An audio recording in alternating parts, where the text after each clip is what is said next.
Paano nga ba ang kaligtasan ng mga namatay na hindi narinig ang ebanghelyo? Paano yung mga namatay sa digmaan?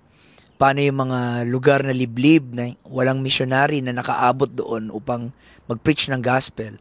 Paano yung mga namatay sa pang-aabuso or trauma o mga bata na merong mga mental incapacity? Paano yung kanilang kaligtasan na hindi nila narinig ang ebanghelyo? Impyerno na ba agad sila? O ang Bible po ay malinaw. Simulan natin sa 1 Timothy chapter 2 verse 4. Ibig ng Diyos na ang lahat ng tao ay maligtas. Sa 2 Peter chapter 3 verse 9, hindi niya ibig na mapahamak ang sinuman. So una kong sagot dito mga kapatid ay mayroong paraan ng Diyos. Dahil nakita natin na layunin ng Diyos na ang lahat ay maligtas. So it is God who will provide the means for them to receive the plan of salvation. Since it is His will, it is His desire that all men may be saved, He will also provide the means for it upang ang tao ay matanggap ang offer ng salvation. So doon tayo magsisimula. May paraan ang Diyos. Now, malinaw din sa Bible na hindi babalik ang Diyos hanggat hindi napapangaral ang ebanghelyo sa lahat.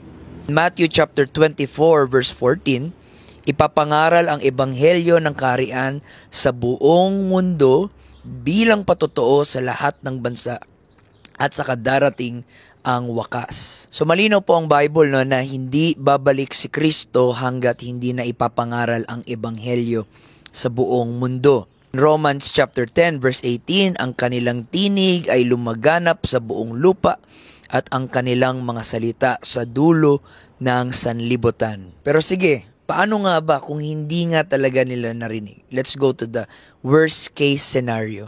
Paano kung hindi nila narinig ang gospel? Impyerno na ba agad sila?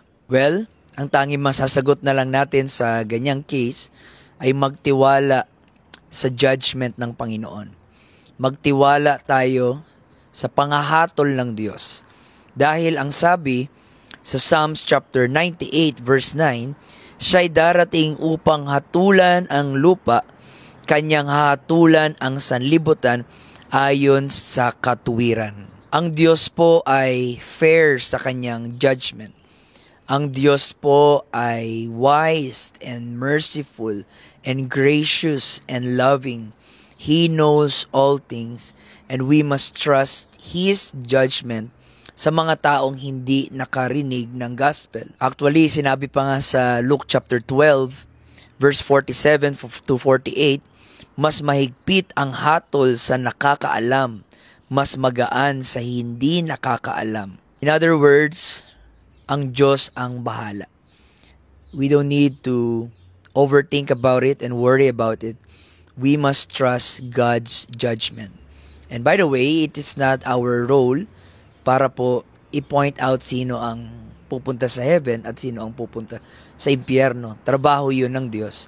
Ang kaya lang natin gawin ay maging faithful, ipangaral ang Word of God, and also to work out our own salvation. So let us trust the righteous, fair judgment of God.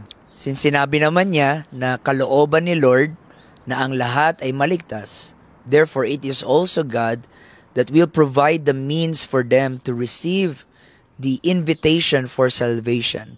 Probably somewhere at some point of their life ay kinausap sila ng Diyos through dreams. Or probably mayroon silang kaibigan na nag-invite sa kanila sa church. Or like now, sa panahon natin ngayon, we have social media na bawat scroll nila merong mga nagbabahagi ng Word of God. Or probably kinausap sila ng Panginoon sa isang circumstance or through conscience. In whatever ways we believe that at somewhere, at some point of their life, God has reached them and God has offered salvation to them. Mga kapatid, no, ang Diyos ay makatarungan. Bakit niya parurusahan ang tao na hindi nga nabigyan ng pagkakataon? Ang hatol ng Diyos ay makatarungan. Ang hatol ng Diyos ay banal. Ang hatol ng Diyos ay hindi katulad ng panghahatol dito sa mundo na bias and unfair. So we must trust the judgment of God. Tayo naman as a church, let us be more aggressive sa ating evangelism to preach this gospel to the whole world so that no man will have an excuse. God bless.